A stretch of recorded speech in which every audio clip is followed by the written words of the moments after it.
11번째 이야기. 용이 끄는 수레를 타고.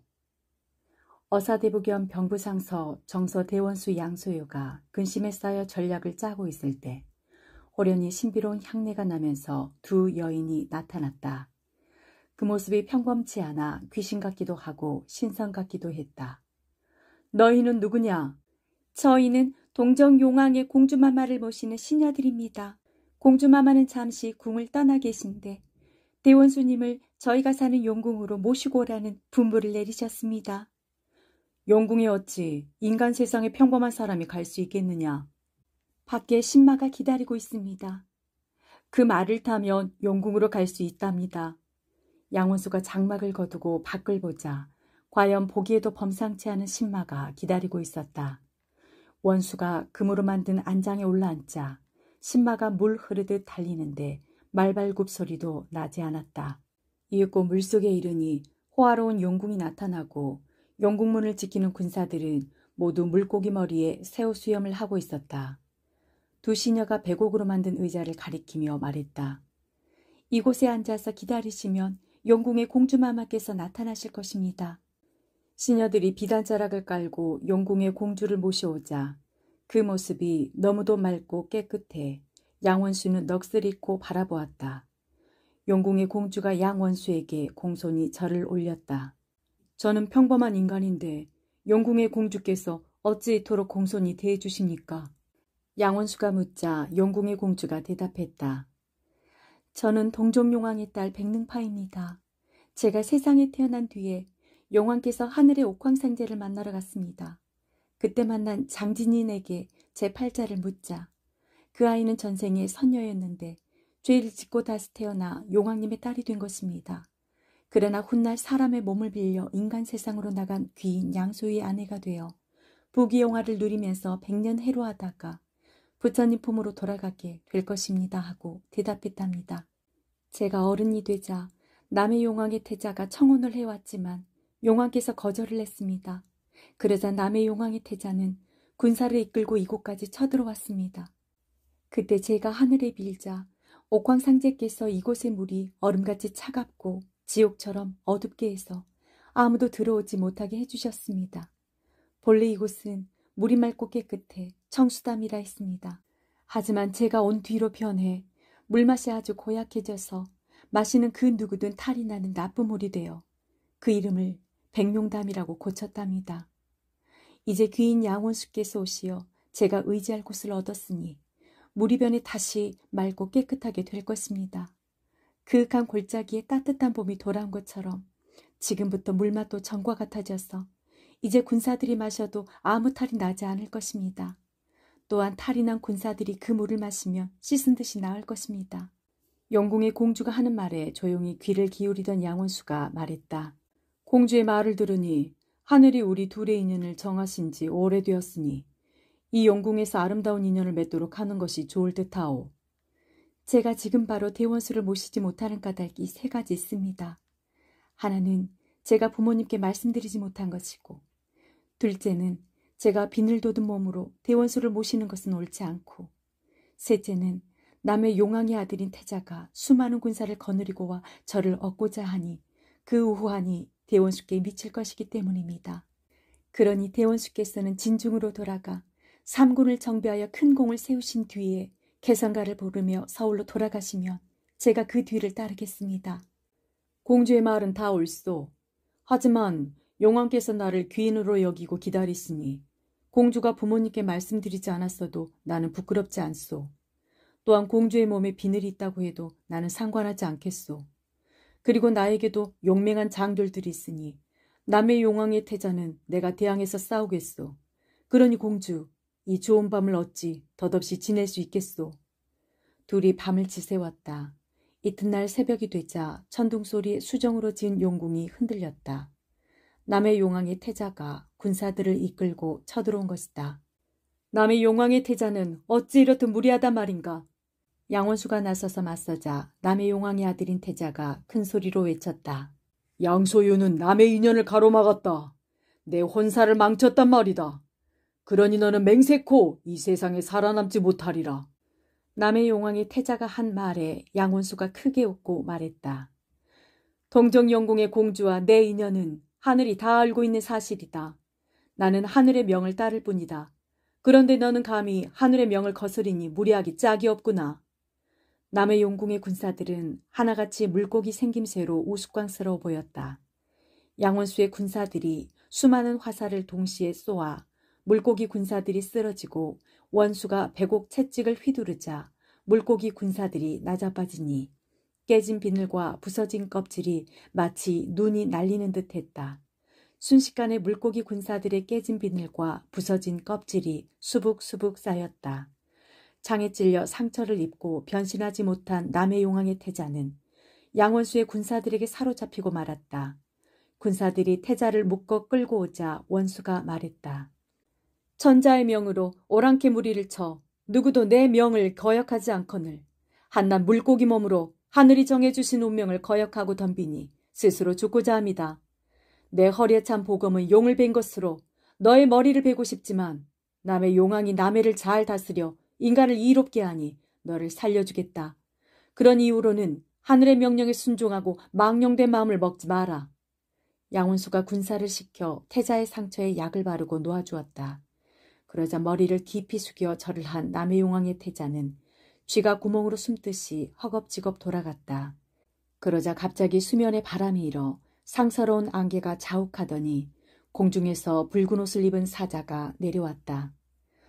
동정용왕께서 남의 용왕의 태자를 몰래치고 공주님을 구하셨다는 소식을 들으시고 저를 보냈습니다. 양원수님과 공주님을 모시고 잔치를 베풀고자 하십니다. 그래서 두 분을 모셔오라고 분부하셨습니다. 그러자 양원수가 말했다. 나는 지금 삼군을 거느리고 적군과 대치해 있고 동정호는 만리 밖에 있소. 그런데 내 가고자 한들 군사를 거느린 사람으로서 어찌 갈 수 있겠소. 사자가 말했다. 이미 용 8마리가 끄는 수레를 대령해 놓았으니 반나절 만에 다녀올 수 있을 것입니다. 양원수가 백능파와 함께 용 8마리가 끄는 수레에 오르자 신령스러운 바람이 수레바퀴에 불어 공중에 띄우니 이미 인간 세상에서 몇 천리를 떠났는지 알 수 없이 하늘로 날아올랐다. 양원수가 잠시 구름을 보았을 뿐인데 용들이 끄는 수레는 벌써 동정호에 닿았다. 용왕이 몸소 나와 예를 갖추어 원수와 백능파를 반가이 맞이했다. 과인의 힘이 쇠약해 능파를 지켜주지 못했는데 양원수가 구했으니 그 은혜가 참으로 크오. 용왕과 양원수는 서로 잔을 주거니 받거니 술을 마시면서 신비한 연주를 듣고 궁녀들의 아름다운 춤을 구경하는데 인간 세상 사람들의 모습과 달랐다. 잔치가 끝나자 양원수는 돌아갈 준비를 하고 예의를 갖추어 인사했다. 군사들과 할 일이 아직 남아 오래 머무르지 못해 황공하나이다. 바라건대 용왕께서는 만수무강하소서. 양원수는 백능파에게도 말했다. 부디 나와 만나기로 한 약속을 잊지 마시오. 반드시 약속을 지키겠습니다. 양원수가 궁전 문 밖에서 앞을 보니 높은 산 5봉우리가 구름 속에 우뚝 솟아 있었다. 이 산은 무슨 산입니까? 일찍이 세상에 여러 산을 두루 구경했으나 이토록 웅장하고 아름다운 산은 보지 못했나이다. 그러자 용왕이 말했다. 양원수가 이 산을 모르다니. 이 산의 이름은 남악이라고도 하는 형산이라오. 어떻게 해야 저 산에 올라 구경할 수 있겠나이까? 날이 아직 저물지 않았으니 산에 올라 잠시 구경하고 진영으로 돌아가도 될 것이오. 양원수는 용 8마리가 이끄는 수레를 타고 형산으로 올라가 연화봉에 이르렀다. 수많은 봉우리가 서로 다투어 빼어나고 수많은 골짜기의 물줄기들이 서로 겨루며 흘렀다. 양원수는 그 빼어남과 아름다움에 감탄해 혼잣말로 중얼거렸다. 언제 공을 이루고 물러나 세상 밖 한가한 사람이 될 수 있으리요. 전쟁에 시달리고 마음이 무거워 쉴 곳이 필요할 때 이 산을 찾으면 좋겠구나. 문득 바람결에 풍경소리가 들려왔다. 이 부근에 절이 있나 보구나. 양원수가 언덕마루에 올라 둘러보니 정말 절이 있었다. 절에서는 눈빛이 푸른 노스님이 많은 스님들을 거느리고 부처님의 법륜을 전하고 있었다. 노스님은 눈썹이 길고 눈이 맑으며 생김새가 깨끗하고 빼어나 이 세상 사람 같지 않았다. 양원수가 온 곳을 본 노스님이 말했다. 산에 사는 사람이 귀와 눈이 없어 대원수께서 오시는 것을 알지 못하고 멀리 나가 맞지 못함을 용서하소서. 하지만 대원수께서는 아직 오실 때가 아니니 예불이나 올리고 가소서. 노스님 말에 양원수가 부처님에게 절을 올리고 돌계단을 내려가다가 그만 발을 헛디뎌 넘어지고 말았다. 깜짝 놀라 눈을 떠보니 몸은 진영의 장막 안에 있었다. 새벽빛이 환하게 밝아오자 양원수는 간밤 꿈이 하도 이상해 장수들을 불러 물었다. 그대들도 간밤에 꿈을 꾸었는가? 간밤에 대원수를 따라 물고기 군사들과 싸워 그 대장을 잡는 꿈을 꾸었습니다. 이는 오랑캐를 무찌르고 우두머리를 사로잡는 꿈이 틀림없습니다. 양원수가 부하들을 이끌고 물가로 가서 보니 깨진 비늘과 부서진 껍질이 수북수북 쌓여 있었다. 그곳 물은 푸른 하늘이 비쳐들어 더없이 맑고 깨끗했다. 양원수가 잔을 가져오라 해서 직접 그 물을 떠마셨다. 아무 이상이 없자 원수는 군사들에게 그 물을 마시게 했다.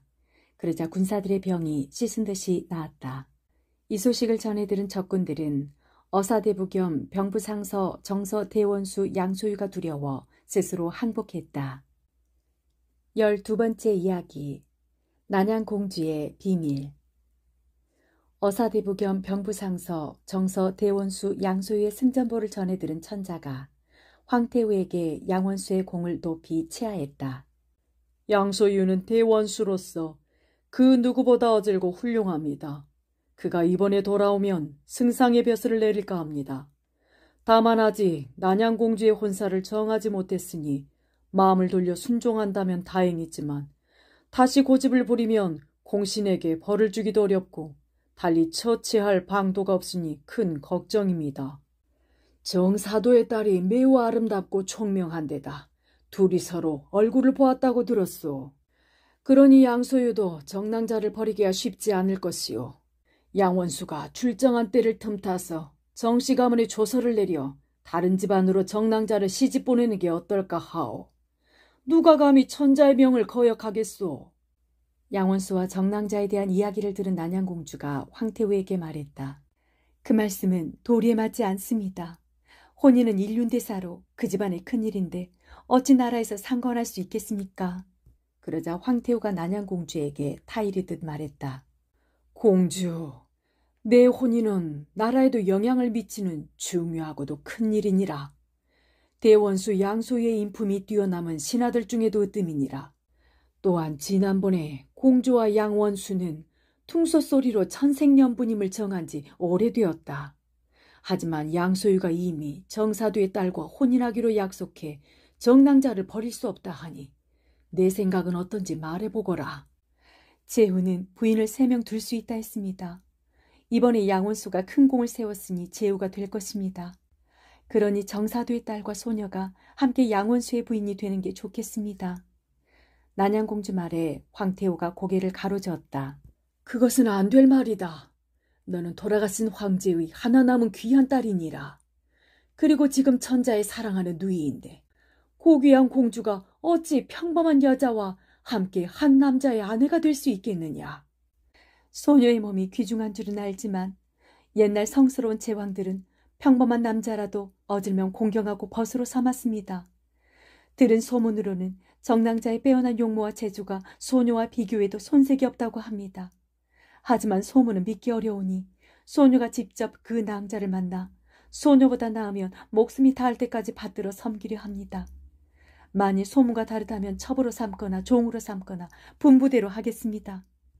여자라 남의 재주를 시기하거늘 남의 재주를 사랑하니 공주의 마음이 아름답도다.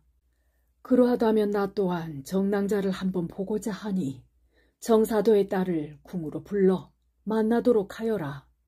하지만 정낭자는 한 번도 집 밖에 나온 적이 없다고 들었습니다. 소녀에게 좋은 생각이 있으니 맡겨주십시오. 난양공주는 정사도가 사는 가까운 절에 궁녀를 보내 그 집의 사정을 살피라 일렀다. 그러자 절에 다녀온 궁녀가 편지 한 통을 난양공주에게 전하고 말했다. 공주마마, 얼마 전에 그 집에 사는 가춘운이란 여인이 이 편지를 부처님께 올리고 갔다 합니다. 난양공주는 궁녀가 전한 편지를 읽었다. 부처님께 비나이다. 제자 정씨 경패는 가춘혼을 시켜 부처님께 비옵나이다. 저는 외동딸로 태어나 형제간의 정도 모르고 자랐사옵니다. 혼인할 나이가 되어 얼마 전에 양소유와 혼인하기로 약속했사옵니다. 그러나 부마로 간택되어 공주의 배필이 된다 하니 저와 혼인은 어렵게 되었사옵니다. 하오나 저희 둘은 이미 마음을 나누었고 저는 마음속으로 양소유를 남편으로 섬기고 있사옵니다. 하지만 조종의 명이 엄하고 하늘의 뜻이 다르면 의롭지 못할 것입니다. 그러니 저는 부모를 모시고 살다가 부모가 돌아가신 뒤에 부처님의 제자가 되는 것으로 은혜를 갚겠사옵니다. 저에게는 자매나 다름없는 가춘운이라는 몸종이 있사옵니다. 저희는 주인과 종이지만 친구나 다름없어 먼저 양소유의 첩이 되었사옵니다. 만일 마음먹은 대로 아름다운 인연을 맺지 못해 양소유와 헤어진다면 다시 저에게 돌아와 부처님의 제자가 될 것을 맹세했사옵니다. 부디 저희 둘이 다음 세상에 태어날 때에는 여자의 몸을 면하게 해주시고 더 좋은 땅에 다시 태어나 양소유와 평화롭고 즐겁게 살 수 있게 해주시옵소서. 그 편지는 정사도의 딸 정낭자가 정갈하게 썼는데 슬픈 내용이 담겨 있었다. 난양공주는 그 편지를 황태우에게 보이고 말했다. 한 사람의 혼인으로 두 사람의 인연을 끊는다면 부처님께 죄를 짓는 일입니다. 난양공주의 말에 황태우는 더 이상 아무 말도 하지 않았다. 혼약이 깨질 위기에 처한 정낭자는 부모를 기쁘게 해드리려고 애써 밝은 표정으로 지냈지만 속마음은 병이 날 지경이었다. 정사도와 최씨 부인은 이러는 딸을 지켜보면서 측은한 생각에 가슴이 무너질 듯했다. 가추는 또한 겉으로는 시와 문장을 짓고 바느질에 몰두했지만 속마음은 정낭자 못지않았다. 어느 날 한 여자아이가 수놓은 비단족자를 팔려고 정사도의 집을 찾아왔다. 가추는 이 비단족자를 펼쳐보니 하나는 만발한 꽃 속에 공작새를 수놓았고 다른 하나는 대나무 숲에 자고새를 수놓은 것이었다. 가춘우는 수놓은 솜씨가 빼어나 최씨 부인과 정경패에게 가지고 갔다. 아가씨, 이 비단에 수놓아진 솜씨를 보세요. 마님, 이건 사람의 솜씨가 아닌 것 같아요. 최씨 부인과 정낭자도 그 솜씨를 보고 감탄해서 말했다. 내 말대로 선녀가 아니라면 귀신의 솜씨 같구나. 이렇게 솜씨가 좋은 사람이 있다니 어서 누구인지 알아보아라. 정낭자의 말에 가춘운이 비단족자를 팔러온 여자아이에게 가서 물었다. 누구의 솜씨가 이렇게 좋은지 궁금하구나. 이 비단족자는 우리 집 아가씨께서 수놓은 것입니다. 혼자 객지에 계신데 급히 쓸 곳이 있어 돈으로 바꾸오라고 분부하셨답니다. 가춘운이 여자아이에게 또 물었다. 아가씨는 어떠하신 분이며 무슨 일로 혼자 객지에 계시니? 우리 아가씨는 이 통판의 누이이십니다. 통판이라면 조정의 신하 가운데 군에 나아가 정치를 감독하는 벼슬이잖니? 네, 맞습니다. 이 통판께서는 대부인을 모시고 임진 절동 땅으로 떠나셨습니다. 하지만 아가씨는 병이 나서 가지 못하고 길 건너 연지를 파는 사삼郎의 집을 빌려 머물면서 거마가 오기를 기다렸다가 가시려고 합니다. 가춘우는 여자아이가 한 말을 정낭자에게 전했다. 이렇게 솜씨 좋게 수놓아진 비단 족자 뒤에 딱한 사정이 있었구나. 정낭자는 몇 가지 폐물을 주고 여자아이가 가져온 비단 족자를 샀다. 이런 인연으로 여자아이는 자주 정사도의 집을 드나들게 되었다. 비단 족자를 보던 정낭자가 가춘운에게 말했다. 이 낭자의 솜씨가 이토록 뛰어나니 인품 또한 뛰어날 게 틀림없구나. 준우나, 내가 영리한 여종에게 일러 여자아이를 따라가서 이 낭자를 만나 어찌 생겼는지 보고 오라 해라. 가춘우는 여종을 시켜 여자아이를 따라가게 했다. 이 낭자는 정사도집 여종인 것을 알고 친절하게 대해주었다. 여종이 돌아오자 춘운이 물었다. 그래, 이 낭자를 만났느냐? 네, 아름다운 아가씨의 고운 자태는 마치 우리 아가씨를 보는 듯 했답니다. 여종이 하는 말을 듣고 가춘운이 말했다. 수놓은 솜씨를 보면 평범한 아가씨가 아니라는 것은 알겠지만 그렇다고 우리 아가씨와 비교하다니 세상에 경패 아가씨보다 어여쁜 규수는 없단다. 그러자 여종이 말했다. 제 말을 믿을 수 없다면 다른 사람을 보내 알아보세요. 가춘우는 여종 말을 믿을 수 없어서 다른 여종을 보내 알아온 이야기를 들었다. 그 아가씨를 만나서 보니 마치 하늘에서 내려온 선녀처럼 아름다운 모습이었어요. 제 말을 믿지 못하시겠다면 직접 가서 보세요. 가춘우는 이 여종의 말도 믿을 수 없어서 그냥 웃고 말았다. 며칠이 지나 이 낭자가 머물고 있는 연지점 주인 사삼郎이 와서 최 씨 부인에게 말했다. 요사이 쉰네 집에 이통판댁 아가씨가 머물고 있습니다요. 그런데 정경패 아가씨의 꽃다운 이름을 우러러 한번 뵙고 가르침을 듣고자 하지만 감히 청하지 못하였답니다요. 마님, 이통판댁 아가씨가 경패 아가씨를 꼭 한번 뵙길 청합니다요. 사삼郎말을 듣고 나서 최 씨 부인이 딸을 불러 그 사실을 일렀다. 소녀 다른 사람과는 달라 얼굴을 들고 바깥 사람을 마주하지 않지만 이 낭자의 수놓은 솜씨가 오묘하고 또한 그 용모가 곱고 아름답다 하니 한번 만나고 싶습니다. 최 씨 부인은 자기 딸이 집 밖에 한 번도 나간 적이 없으니 이 낭자를 집으로 데리고 오라 했다. 사삼郎이 돌아가 그 소식을 전하자 이 낭자는 크게 기뻐했다. 다음 날이었다. 날이 저물자 장막친 교자를 탄 이 낭자는 여종을 거느리고 정사도 집으로 갔다. 정경패는 이 낭자를 예를 갖추어 맞아들이고 자기 방으로 데리고 갔다. 둘이 마주 앉으니 직녀가 달나라 궁전의 손님이 된 듯 정월 대보름날 신선이 살았다는 연못 요지에서 잔치를 베푸는 듯 서로 아름다운 빛을 내 온 방을 밝게 비추었다. 그 빛에 둘은 서로 깜짝 놀랐다. 정낭자가 먼저 말을 꺼냈다. 여종들에게 들어 이 근처에 머물러 계신다는 건 알고 있었습니다. 하지만 저는 세상사를 잊은 지 오래되어 가서 인사를 드리지 못하였는데 이렇게 누추한 곳에 와주시니 고맙습니다. 그러자 이 낭자가 말했다. 저는 미천한 사람으로 아버지는 세상을 떠나시고 어머니가 응석바지로 기르시니 배운 게 없습니다. 이런 저는 그동안 스스로 한탄했습니다.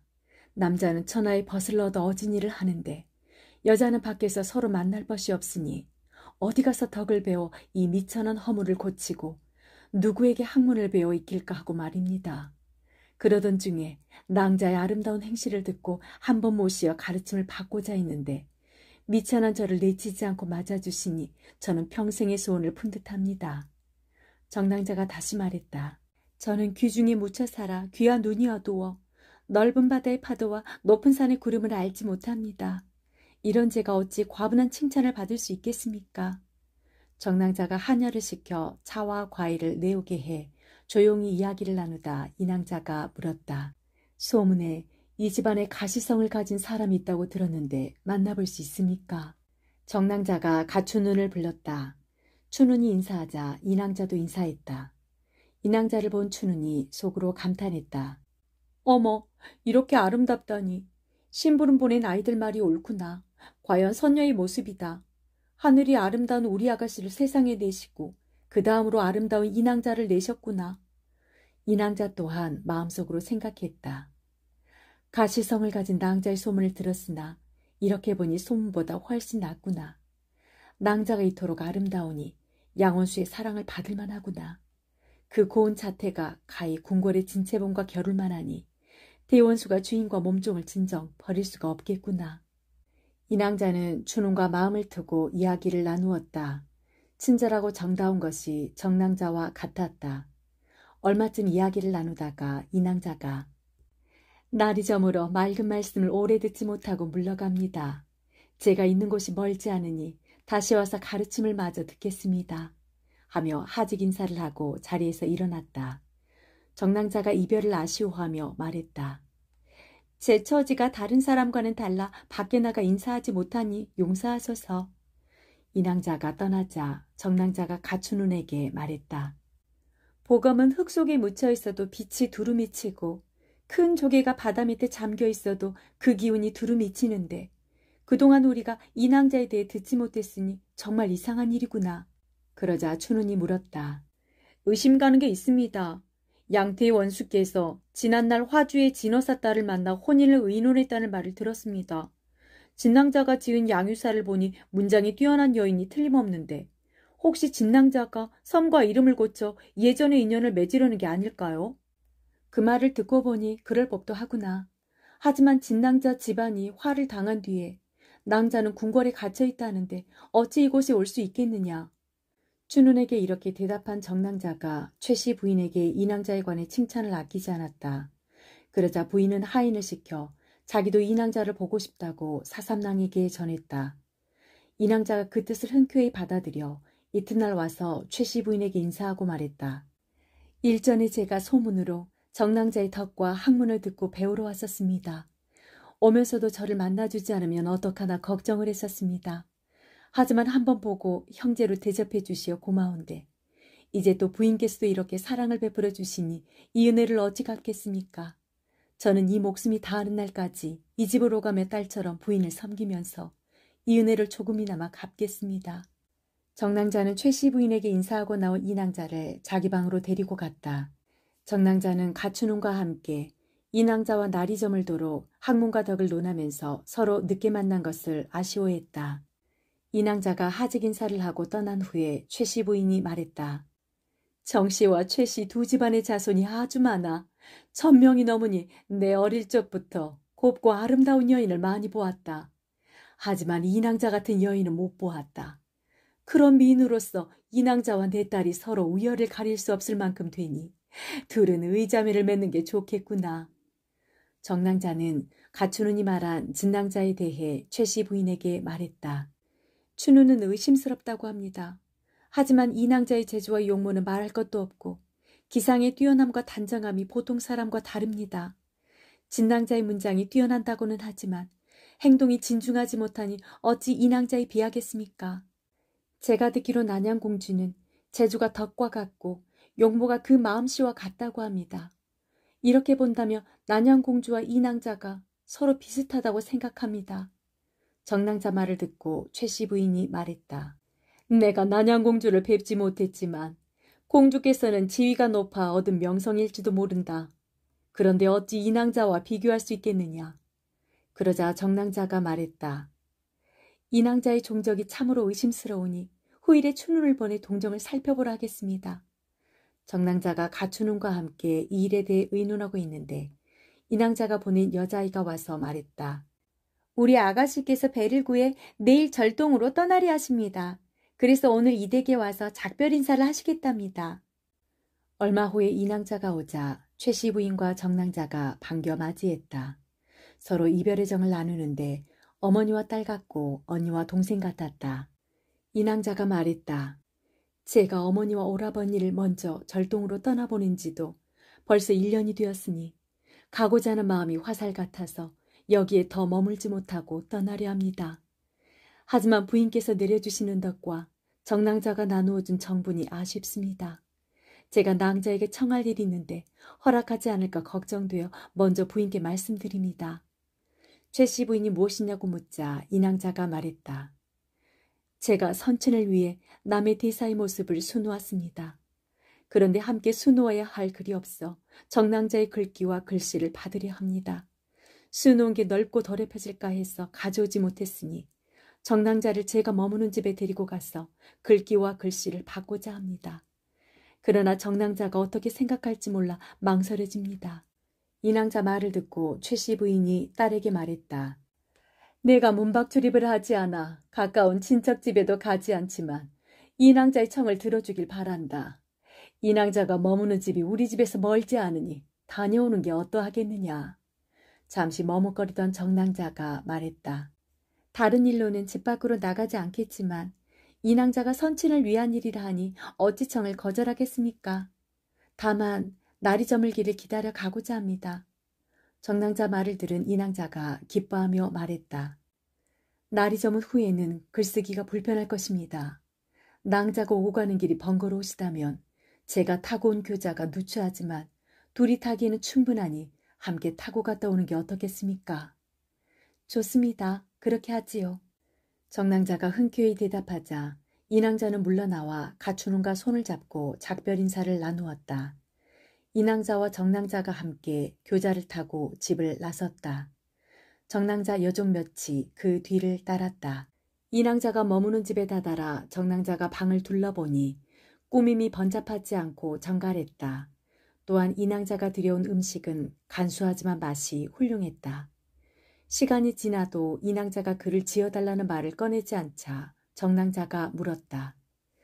날은 저물어 가는데 남의 대사의 모습을 수놓은 건 어디 있습니까? 이제 보여드리겠나이다. 인왕자의 대답이 끝나기도 전에 문 밖에서 군마와 수레소리가 요란하더니 무수한 청홍 깃발이 집을 둘러쌌다. 그러자 정랑자를 따라온 여종들이 놀라 말했다. 아가씨, 군사들이 이 집을 포위했습니다. 인왕자가 정랑자에게 말했다. 부디 놀라지 마세요. 사실을 말씀드리면 저는 난양공주 이소화입니다.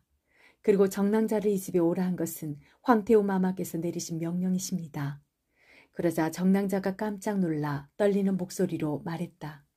제가 비록 여염의 미천한 사람으로 보는 눈이 없어 인왕자가 공주마마이신 건 모르고 귀인인 줄은 알았습니다. 하지만 제가 공주마마를 예의 없이 대했으니 벌을 내려주십시오.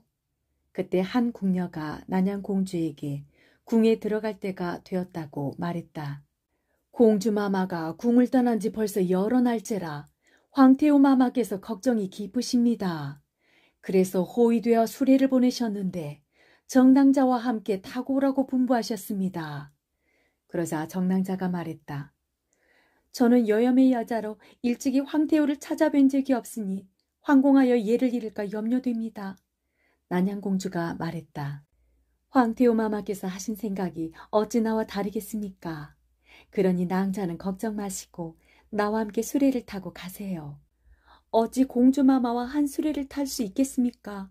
저는 집으로 돌아가 이 일을 부모님께 말씀드리고 다른 수레를 마련해 따라가겠습니다. 그러자 난양공주가 미소를 짓고 말했다. 여상은 어부였으나 문왕의 수레를 탔고 후영은 문직이었으나 신능군이 말고삐를 잡아주었습니다. 정랑자는 대신의 딸입니다.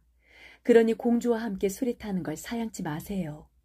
난양공주가 정랑자의 손을 이끌어 수레에 오르자 수레가 움직여 동화문으로 들어가니 겹겹의 국문을 지나 황태호가 사는 궁에 다다라 멈추었다. 정랑자가 임시 처소에서 잠시 기다리니 두 궁녀가 옷 담은 함을 가져와 명을 전했다. 황태호 마마께서 예복을 보내셨습니다. 정랑자는 대신의 딸로서 재상의 예패를 받았으니 입고 있는 옷 대신 이 예복으로 갈아입고 오라셨습니다. 그러자 정랑자가 말했다. 제가 처녀의 몸으로 어찌 감히 명부의 귀한 예복을 입겠습니까? 제가 입은 이 옷은 평상시에 입는 평상복이지만 일찍이 부모 앞에서 입던 것입니다. 황태호 마마께서는 만백성의 부모이시니 부디 이 옷을 입고 가볍게 허락을 청합니다. 궁녀가 가서 그대로 전하자 황태호는 정랑자의 뜻을 가상히 여겨 바로 불러들이라 했다. 정랑자는 궁녀를 따라 황태호에게 갔다. 13번째 이야기. 영양공주가 된 정랑자. 황태호는 정랑자에 대해 좋은 마음을 갖지 않았다. 그러나 가까이서 보니 과연 난양공주의 비길 만큼 아름다웠다. 과연 둘이 함께 양소유의 부인이 되어도 좋을 만큼 아름답구나. 정랑자를 본 궁녀들도 감탄에 서로 말했다. 우리 공주마마께서 이 세상에서 가장 아름다운 줄만 알았는데 공주마마처럼 고운 분이 또 있었네. 마치 공주마마의 자매를 보는 듯 어여쁘신 분이네. 궁녀가 절을 마친 정랑자를 인도해 가까이 가자 황태호가 말했다. 난양공주도 너를 몹시 좋아하고 양원수도 혼인하기로 약속한 너를 저버리지 않으리 하니 둘이 대원수의 부인이 됨이 마땅하도다. 내 일찍이 아들 둘과 딸 둘을 두었다. 큰아들은 천자이고 둘째 아들이 월왕이지. 그런데 큰딸은 나이 10살의 요절하고 둘째 딸인 난양공주만 남아 외롭게 지내는 것을 걱정했도다. 이제 너를 보니 내 큰딸을 보는 듯하고 난양공주와 너는 잘 어울리니 과연 자매가 될 만하구나. 내 너를 양녀로 삼고 천자의 허락을 얻어 공주로 봉할 것이다. 이는 전에 없었던 일이니 그리 알라. 놀라움을 금치 못한 정랑자가 황태호에게 말했다. 성은이 망극합니다. 하지만 소녀는 신하의 자식입니다. 그런데 어찌 감히 공주마마와 지위를 같이 하겠습니까? 겸손한 낭자의 뜻은 아름답지만 정씨 집안은 여러 대에 걸친 후백이요. 사도는 선조의 노신이니 굳이 신하의 도리를 지킬 필요는 없느니라. 정낭자는 몇 번이나 사양했지만 황태우는 명을 거두지 않았다. 난양공주가 너와 자매가 되고 싶어 하니 사양하지 말지어다. 오늘부터 너를 영양공주라 부르겠다. 그런데 누가 언니고 누가 동생이냐? 그러자 난양공주가 말했다. 영양공주가 저보다 먼저 양원수와 약혼을 했고 나이도 위이니 당연히 영양공주가 언니고 제가 동생입니다. 태우가 정낭자라 부르다 영양공주가 된 정경패에게 술을 내리고 말했다. 너의 재주를 난양공주에게서 자세히 들었느니라. 봄날이 한가하니 붓을 들어 나의 기쁜 마음을 돋우어 보라. 옛사람 중 7걸음 만에 시를 지은 이가 있으니 내 재주를 한번 보여줄 수 있겠느냐. 황태우 말에 난양공주가 나서 말했다. 혼자 시를 쯤이 마땅치 않으니 소녀가 시험삼아 같이 지어보겠습니다. 이때 봄이 이미 저물었는지라 궁전 앞에 벽도화가 활짝 피었는데 어디선가 날아온 까치가 가지에 앉아 지저귀고 있었다. 그 모습을 보면서 황태우가 두 공주에게 말했다. 네, 너희 둘의 혼사를 정하는데 까치가 이 꽃 위에서 말하니 이는 길조라. 시제를 벽도화 위에 까치 소리로 하여 칠원절고 한수를 짓도록 하라. 문방사오를 각각 앞에 놓고 궁녀들에게 7걸음을 걸으라 했다. 둘의 붓기운이 바람과 비가 타서 단번에 쓰니 궁녀들은 겨우 5걸음을 걸었다. 황태우가 영양공주의 시를 보니 다음과 같았다. 작은 봄빛이 벽도화를 취하게 하니 어디서 온 아름다운 새가 지저귀나 궁궐 기녀들은 누각 위에 새로운 곡조를 전하니 남국의 풍성한 꽃이 까치의 보금자리네. 태우가 난양공주의 시를 보니 다음과 같았다. 궁궐의 봄이 깊었으니 온갖 꽃이 피었구나. 신령한 까치가 날아와 말을 전하네. 은하수 나루 만들기를 힘쓰라 하네. 일시에 두 직녀가 건너리. 두 공주의 시를 보고 감탄한 황태우가 둘에게 서로 보여주니 두 공주도 서로 감탄했다. 그러자 난양공주가 말했다. 소녀는 뜻밖의 행운을 얻어 시를 지었지만 그 뜻이야 누가 생각지 못하겠습니까? 하지만 소녀의 시는 영양공주의 시에 미치지 못합니다. 태우가 말했다. 진실로 두 공주의 시 또한 영민하고 지혜로우니 사랑하지 않을 수가 없도다. 이때 천자가 황태우에게 문안을 왔다. 태우는 두 공주에게 옆방으로 가 있으라 한 뒤에 천자를 맞아 말했다.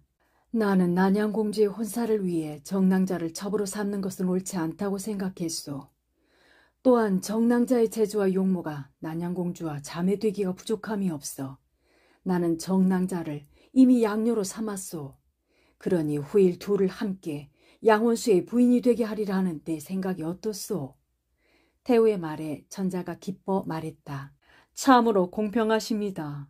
그 공평함을 세상에 그 누가 따르겠습니까? 그러자 황태우는 옆방에 있던 두 공주를 불렀다. 정낭자를 본 천자가 태후에게 말했다. 정낭자는 공주인데 왜 아직 평상복을 입고 있습니까? 천자가 궁녀들을 시켜 봉황무늬가 수놓인 공주옷을 가져오라자 진채봉이 명을 받들어 가져왔다. 이제 공주로 봉하니 마땅히 나라의 성을 쓰게 하리라.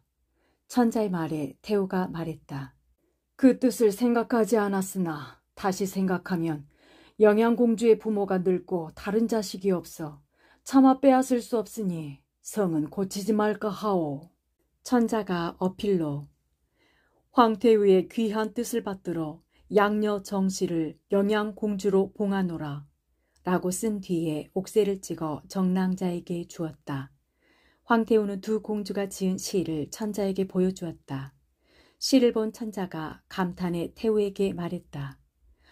두 시가 다 절묘하거니와 영양공주가 된 정낭자의 시가 덕화로 맞췄으니 더욱 아름답습니다. 태우는 난양공주가 궁녀 진채봉과 정분이 깊으니 혼인을 해도 떠나지 않도록 배려해 주었다. 난양공주가 너와 헤어지지 않고자 하는 까닭에 특별히 너를 대원수 양소의 첩이 되게 하니 공주를 더욱 정성으로 섬기길 바란다. 태우 말에 진채봉이 눈물을 비같이 흘리며 머리를 숙였다.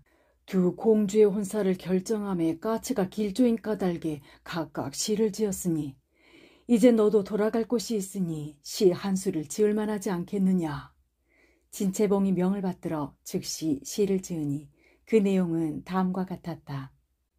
까치가 울며 자금에 들렀나니 복숭아꽃 봉우리에 바람이 인다. 보금자리 편하니 나무로 날지 않으리. 보름날 별들이 동쪽에서 비추는구나. 채봉의 시를 읽은 태우가 감동해서 말했다. 시 안에서의 첩의 직분을 지키니 더욱 아름답구나.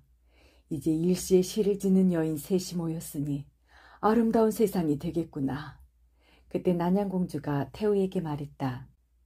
영양공주의 시녀 가운데 갖추는의 시가 좋은 듯합니다. 난양공주가 이토록 칭찬하니 그렇다면 갖추는이 지은 시를 언젠가 꼭 한번 보고 싶구나. 두 공주가 한 침실에서 자고 이튿날 황태우에게 문안드렸다. 그때 영양공주가 말했다. 소녀가 궁으로 들어올 때 제 부모가 놀랐을 것이니 집에 가서 황태우 마마께서 내리신 은덕을 전하려 합니다. 태우가 말했다. 공주가 어찌 궁 밖으로 마음대로 나가려 하느냐. 내 또한 최씨 부인을 만나 의논할 것이 있으니 입고라도록 명하게노라. 궁에서 교자를 보내니 정사도 부부가 깜짝 놀랐던 마음을 겨우 가다듬고 부인이 명을 받아 입고라자 태우가 말했다.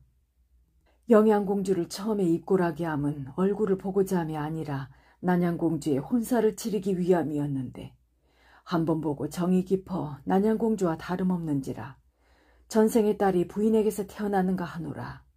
마땅히 나라의 성을 줄 것이나 부인의 외로움을 가엾이 여겨 성은 고치지 않았노라. 최씨 부인이 머리를 숙이고 말했다. 황공할 따름입니다. 영양공주가 이제는 내 딸이니 찾지 말길 바라노라. 어찌 감히 찾겠습니까? 그러나 저희 부부가 나이가 많으니 다시 못 보는 게 슬플 뿐입니다. 그러자 태우가 크게 웃고 말했다. 혼인 전에만 그렇고 혼인 후에는 난양공주까지 부인에게 의탁할까 하오. 태우가 난양공주를 부르자 전일의 무례한 행동을 최씨 부인에게 사과했다. 태우가 최씨 부인에게 말했다. 부인이 갖추는이라는 시녀를 거느리고 있다 하니 한번 보고자 하노라. 부인이 명을 받들어 갖추는을 부르니 태우에게 머리를 깊이 숙여 절을 올렸다. 난양공주의 말을 들으니 내가 시를 잘 짓는다 하더구나. 내가 보는 앞에서 한 수 지어 보이겠느냐. 황태우가 셋이 지은 시를 보여주고 말했다. 갖추는이 문방사우를 청해 즉시 시를 지어 보이니 내용은 다음과 같았다. 기쁜 일을 전하는 정성 다만 스스로 하니 순임금의 뜰에 다행히 봉황이 따라왔노라. 진나라 땅 누각에 봄날 꽃이 일천 나무니 3번을 들렀는데 어찌 한 가지 빌리기를 알리요. 갖추는의 시를 읽은 태우가 두 공주에게 시를 보여주고 말했다. 갖추는이 재주가 있다 하되 이 정도인 줄은 짐작하지 못했도다. 난양공주는 갖추는을 데리고 물러나와 진채봉과 만나게 주었다.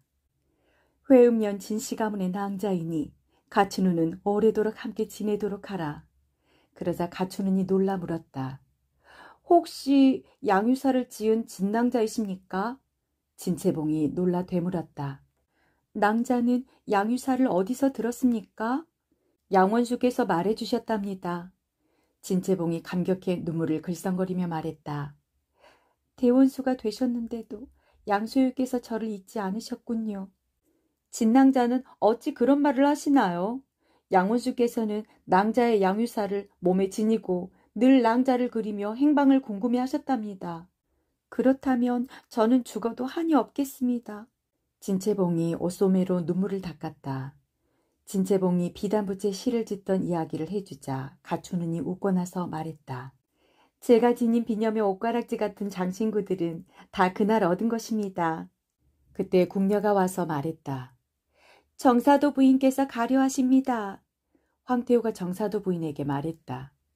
양원수가 머지않아 돌아올 것이니 두 공주의 혼례를 같은 날 행하고자 하노라. 부인의 뜻은 어떠하오?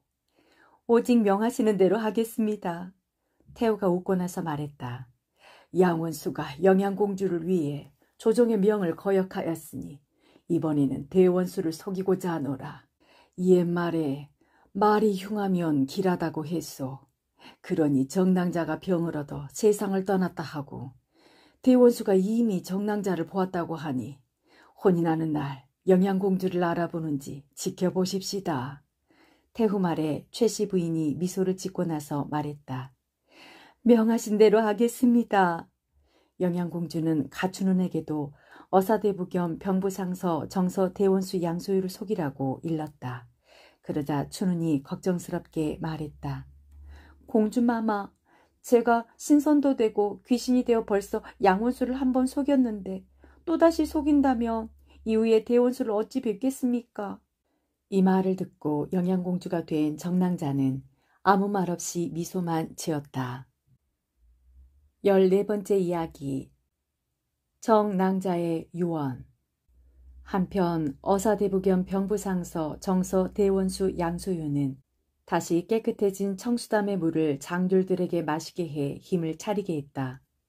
그러고 나서 대군을 지휘해 북을 치며 진격하니 심효연의 구슬을 받은 토번의 왕은 두려움에 떨고 있었다. 대원수 양소유가 이끄는 대군이 반사국을 지났다는 말을 듣고 겁을 먹은 장수들이 토번국의 왕을 사로잡아 양원수에게 항복했다. 양원수는 군사들과 함께 토번국에 들어가 백성들을 편안케 하고 곤륜산에 올라가 비석을 세워 당나라의 위덕을 기록하고 승전고를 울리며 서울로 향했다. 진주 땅에 이르자 벌써 가을이 되어 스산한 바람이 불고 기러기가 나니 양원수는 고향에 대한 그리움이 사무쳤다. 양원수가 객관에서 잠을 청했으나 잠이 오지 않았다. 고향을 떠난 지 벌써 3년이 되었구나. 그동안 어머니는 어떻게 지내고 계실까? 전쟁에 이겨 공을 세웠으나 늙으신 어머니를 모시지 못하고 있으니 불효 막심함을 뼈저리게 느끼겠구나. 수년간 나란 일에 쫓겨 지금까지 부인도 두지 못하였으니 정랑자와 혼이라는 것도 어렵게 되었으니 정말 한탄스럽구나. 내 이제 5천리 땅을 회복하고 공이 적지 않으니 폐하께서 큰 벼슬을 내리시겠지. 그러면 벼슬을 사양하고 정랑자와의 혼인을 허락받아야겠구나. 양원수는 이런저런 생각을 하다가 겨우 잠이 들었다. 꿈속에서 오색구름이 나타나 구름에 실린 듯 날아가더니 아름다운 칠보궁궐에서 시녀가 나타나 양원수를 안내했다. 대원수가 시녀를 따라 들어가니 꽃이 만발한 정원의 배곡 의자에 아름다운 세 선녀가 앉아 있었다. 화려한 옷 색깔과 맑은 눈빛이 서로 빛나는 세 선녀는 꽃을 가지고 자기네끼리 장난을 치고 있었다. 그러다가 양원수가 오는 것을 보자 선녀들이 미소 짓고 일어나서 맞이했다. 양원수께서는 이별 후에 안녕하셨습니까? 양원수가 자리에 앉자 윗자리에 앉은 선녀가 물었다. 원수가 그 선녀의 모습을 자세히 보니 바로 검은고 소리를 들려주며 얼굴을 훔쳐본 정랑자의 모습이었다. 저는 인간 세상을 버리고 천상 궁궐에 와서 살면서 때때로 지난 일을 생각하곤 한답니다. 그러고 나서 두 선녀를 가리키며 말했다. 이 선녀는 직녀 성군이고 저 선녀는 대향 옥녀인데 대원수와 전생에 인연이 있었으니 이 인연을 이룬다며 저 또한 의탁할 곳이 있을 것입니다. 양원수가 직녀 성군과 대향 옥녀 두 선녀를 보자 어디서 많이 본 듯했지만 끝내 생각나지 않았다. 그때 고각 소리에 양원수는 꿈에서 깨어났다. 정말 이상한 꿈을 꾸었다. 정랑자가 인간 세상을 떠난다니. 이 무슨 해괴한 꿈이란 말인가. 양원수는 아무리 생각해도 꿈속의 일들이 길몽이 아닌지라 걱정이 앞섰다. 양원수가 서울에 이르자 천자가 위교까지 직접 마중 나와 반갑게 맞이했다. 황금 투구를 쓰고 황금 갑옷을 입고 천리마를 탄 양원수의 모습은 늠름했다. 포로로 잡은 토봉국의 왕을 죄인술에 가두어 지인 앞에 세우고 서역 36도 군장들이 각각 진공할 보배로 물건들을 가지고 그 뒤를 따르니 그 군대의 위력은 굉장했고 전에 없이 화려한 행진이었다. 이 행진을 구경하는 사람들이 길을 가득 메워 백리나 이어졌으니 서울 장안성은 텅 비어 아무것도 없는 것 같았다. 대원수 양소유의 공을 치하한 천자는 나라의 땅을 상으로 내렸다. 또한 대승상의 벼슬을 내리고 위국공에 봉했다. 천자는 대승상이 된 양소유를 위해 성대한 잔치를 베풀었다. 양승상은 간밤에 꾼 꿈으로 마음이 어지러워 연회가 끝나자 바로 궁에서 물러나와 정사도의 집으로 갔다.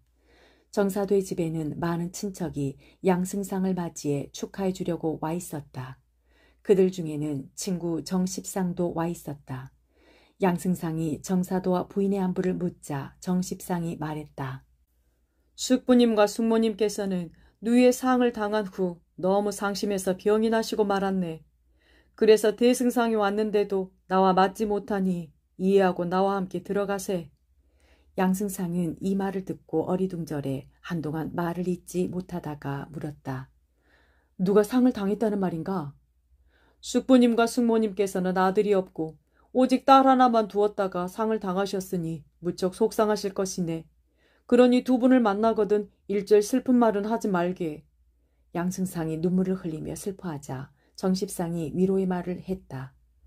대승상이 내 누이와 혼인하기로 약속했지만 불행하게도 이렇게 되었네.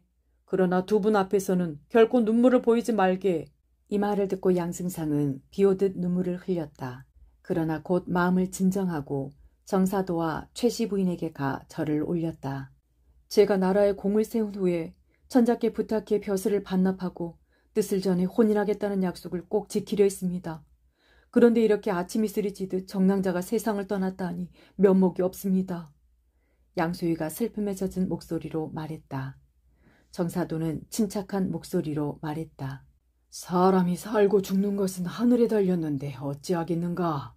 오늘은 대승상에게 좋은 날이니 부디 슬픈 이야기는 거두게나. 머리를 숙이고 물러나 밖으로 나온 양승상은 화하노러가 가춘을 만나자 다시 눈물을 흘리며 옷깃을 적셨다.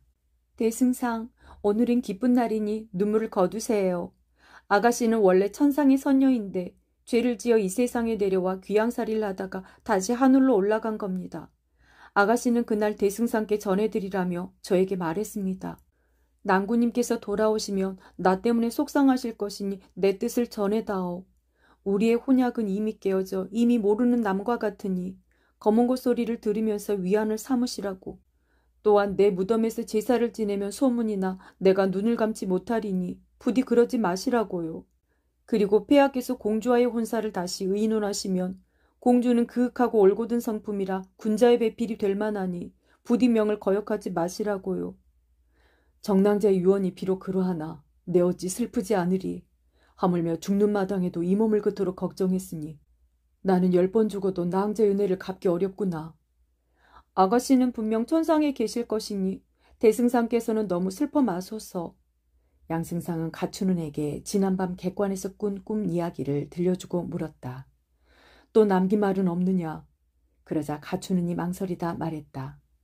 아가씨께서는 춘훈과 저는 한 몸이라 낭구님께서는 부디 춘훈을 버리지 마시길 바랍니다라고 하셨습니다. 그러자 대승상 양소유가 가춘은의 손을 잡고 말했다. 내가 어찌 너를 버리겠느냐. 더구나 정랑자의 간절한 부탁이니 내가 다른 사람과 혼인하더라도 결코 너를 버리지 않으리라. 15번째 이야기. 부마, 두 공주의 배필이 되다. 하루는 천자가 위국공 겸 대승상 양소유를 궁으로 불러 명했다. 짐이 정랑자가 세상을 떠났다는 소식을 들었소. 슬픈 소식을 들었지만 짐은 공주의 혼사를 의논하려고 대승상이 오기만을 기다렸소. 황태우께서는 공주와 멀리 떨어져 있고 싶지 않다고 하셔서 짐이 명해 궁궐 안에 공주궁을 짓고 있소. 또한 태우께서 말씀하셔서 대승상의 어머니가 머물 궁도 짓고 있다오. 대승상, 이번에도 공주와의 혼인을 거역하겠소?